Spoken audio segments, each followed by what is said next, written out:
दार्जिलिंगच्या सौंदर्याची जणू एक अद्वितीय छटा आहे. या हिमालयातील राज्याच्या अंगणात स्थित असलेल्या दार्जिलिंगची हरित नयनरम्य दृश्ये आणि शांत वातावरण मनाला आल्हाददायक वाटतात. चहा बागांमध्ये पसरलेला हिरवा रंग, चटकदार फुलांनी सजलेले लँडस्केप्स आणि चहूबाजूने पसरलेली झाडी हे सर्व दार्जिलिंगच्या आकर्षणाचा भाग आहेत. पर्वतरांगा, घाटीतील वळणं आणि ठिकठिकाणी विखुरलेली छोटेखानी गावे. दार्जिलिंगच्या शांतता आणि सौंदर्याचा अनुभव मनाला सुखी करतो आणि आत्मशांती प्राप्त करून देतो. हा अनमोल ठेवा घेऊन आम्ही आमचा परतीचा प्रवास सुरू करणार आहोत. नमस्कार मित्रांनो, मी सोनाली आपलं स्वागत करते पुन्हा एका नवीन ब्लॉगमध्ये. तर आज आम्ही पुण्याला जायला परत निघत आहोत. भेटूयात रस्त्यामध्ये. गुड मॉर्निंग मित्रांनो, नमस्कार. आजच्या ब्लॉगची सुरुवात करूयात आज. आता ॲक्च्युली निघालेलो आहे आम्ही आता पुण्याला जायला. इथून आता बगडोगराचं जे एअरपोर्ट आहे तिथे जाणार आहे. आता वाजलेले आहेत 8:30. आमची फ्लाईट आहे तशी 1:30 वाजताची, पण थोडं लवकर जावं लागेल कारण जाताना थोडं ट्रॅफिक लागण्याची जास्त चान्सेस आहेत. आणि शिवाय आम्हाला जाता नाश्ता पण करायचा आहे, त्यामुळे थोडं लवकर निघालेलो आहे. वातावरण बघा बाहेरचं, खूप थंडी आहे. भयंकर. रात्रभर हीटर चालू होता तरी देखील थंडी वाजत होती खूपच. ॲक्च्युली वातावरण खूप सुंदर आहे इथलं, पण जे वस्ती आहे ना, लोकवस्ती, असं गिचमिड काला केल्यासारखी लोकवस्ती आहे. घराला घर लागून एकावर एक बाजूला इतकी जास्त म्हणजे स्पेस नाही आहे अजिबात घरांच्या मध्ये. खूपच लागून घरं आहेत, चिकटून घरं आहे. एरिया ॲक्च्युली छोटासा असल्यामुळं त्यांनी एकावर एक असे 4-4, 5-5 मजले चढवलेले आहेत. पण तरी देखील वातावरण खूप सुंदर आहे.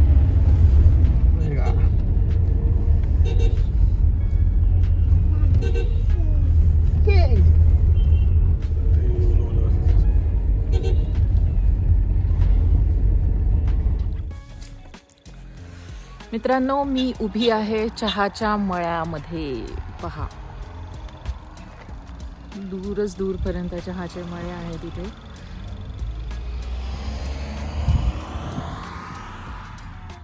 ते खालच्या बाजूला पण सगळे चहाचे मळेच आहेत.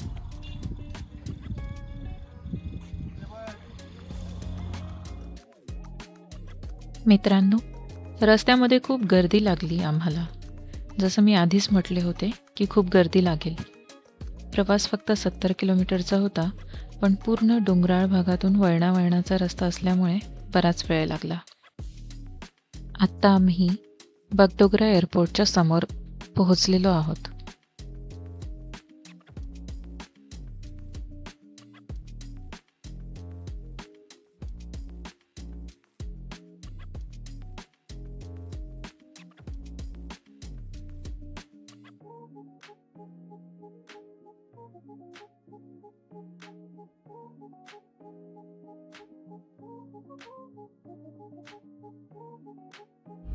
तर मित्रांनो, आता आपण फायनली बगडोगरा एअरपोर्टला पोहोचलेलो आहे.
बागडोगरा.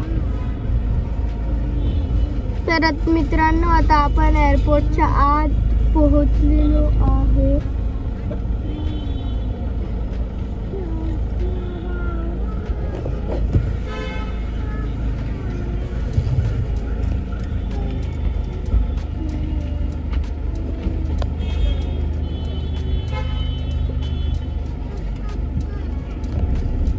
चलो वेदू शेट, तू आलास Vedu, thank you so much. Vedu एवढा मोलाचा वेळ दिला आम्हाला.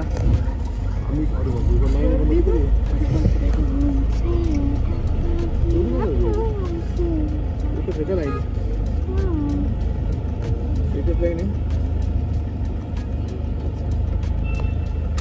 डिक्की खोली आहे, गाडी आहे का? आता बगडोगराच्या एअरपोर्टमध्ये फ्लाईटमध्ये बसलेलो आहोत आम्ही आणि आता आम्ही निघत आहोत.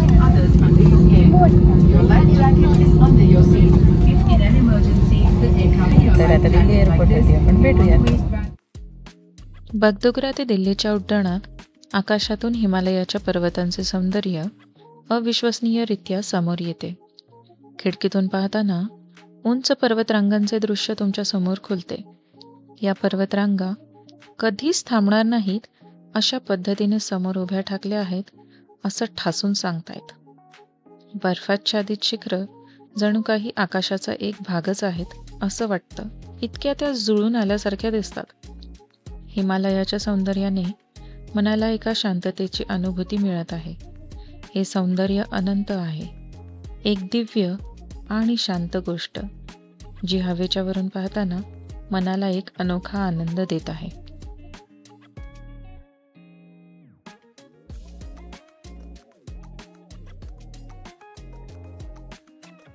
तर मित्रांनो आता आम्ही पोचलेलो आहोत दिल्ली एअरपोर्टवरती. आता तिथून आम्ही निघत आहोत इंडिया गेट बघण्यासाठी. इंडिया गेट बघून झालं की आम्ही परत येणार आहोत. ॲक्च्युली रात्री उशिराची आमची फ्लाईट आहे, त्याच्यामुळे आम्ही आत्ता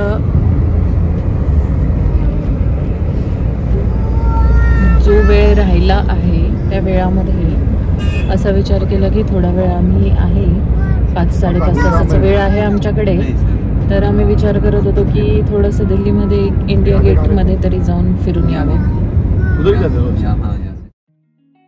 मित्रांनो, दिल्लीतील इंदिरा गांधी आंतरराष्ट्रीय विमानतळापासून इंडिया गेटपर्यंतचा रस्ता एक महत्त्वाचा मार्ग आहे, जो दिल्लीच्या सौंदर्याची आणि विकासाची महत्त्वाची ओळख देतो. या मार्गावर रस्त्याच्या सौंदर्यात आणि सुशोभीकरणात केलेले बदल नक्कीच अभिमानास्पद आहेत. राजमार्गावर रस्त्याच्या दोन्ही बाजूला वृक्षारोपण, सुंदर लँडस्केपिंग आणि सजावटीच्या पाट्या साकारण्यात आलेल्या आहेत. वडाची झाडे, फुलांची गच्ची आणि सुरळीतपणे ठेवलेले फुटपाथ शहराच्या सौंदर्यात भर घालतात.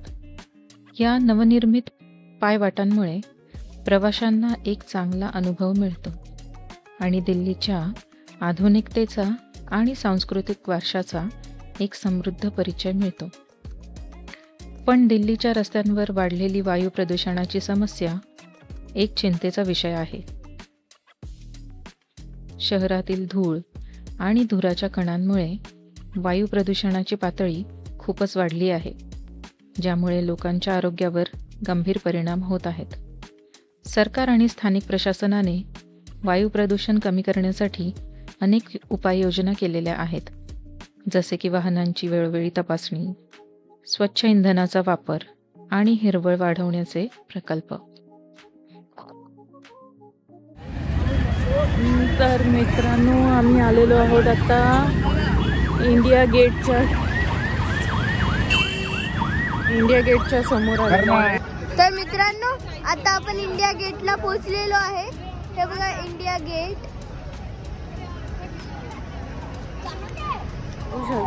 तर मित्रांनो, तुम्ही बघू शकता आम्ही इंडिया गेटच्या बाहेर थांबलेलो आहोत. हा माझ्या मागे आहे इंडिया गेट आणि इथेच त्याच्या समोरच अगदी आहे नेताजी सुभाषचंद्र बोस यांची यांचं जे स्मारक उभं केलेलं आहे अगदी इंडिया गेटच्या समोर.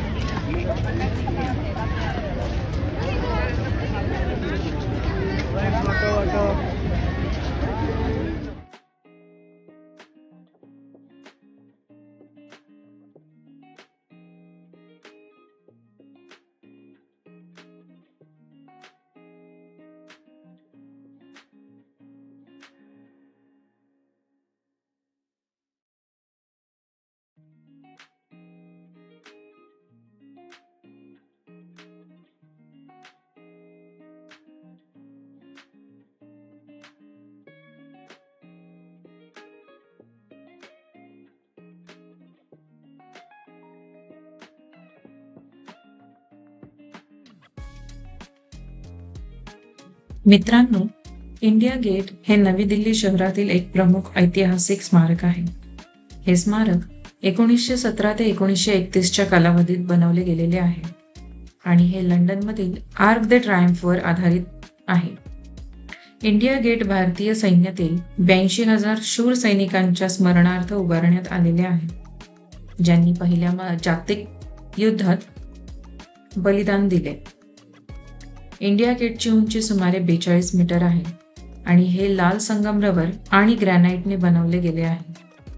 स्मारकाच्या तळाशी अमर ज्योती आहे, जी भारतीय सैनिकांच्या अमर बलिदानाचे प्रतीक आहे. या ज्योतीच्या चारही बाजूला त्यांची नावे आणि शौर्याची गाथा शिल्पित केली गेलेली आहे.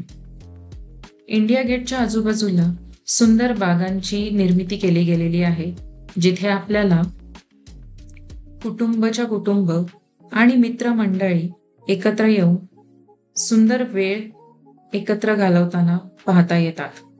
भारतीय संस्कृती आणि ऐतिहासिक महत्त्वाचा भाग म्हणून इंडिया गेट प्रत्येक भारतीयासाठी एक अभिमानाचे स्थान आहे.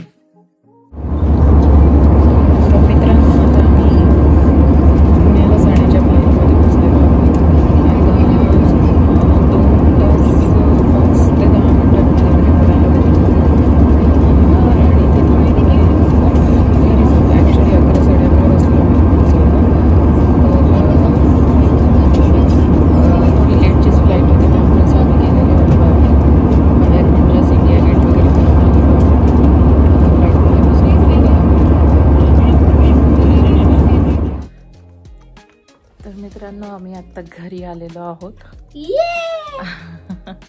अविघ्न खूप खुश आहे. आता आम्ही आता घरी पोचलोय. आमच्या 5-6 दिवसानंतर 1 तारखेला गेलेलो. आज 6 तारीख आहे.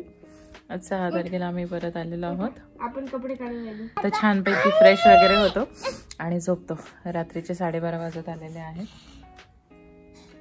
वेदू तू घरी आला बाळा. स्माइल करा. Smile smile smile. Good night. मी सगळी माहिती घेऊन परत नवीन एक लवकरच व्हिडिओ बनवेन की ज्याच्यामध्ये सगळी माहिती असेल. त्या व्हिडिओमध्ये आपण भेटू. Good night.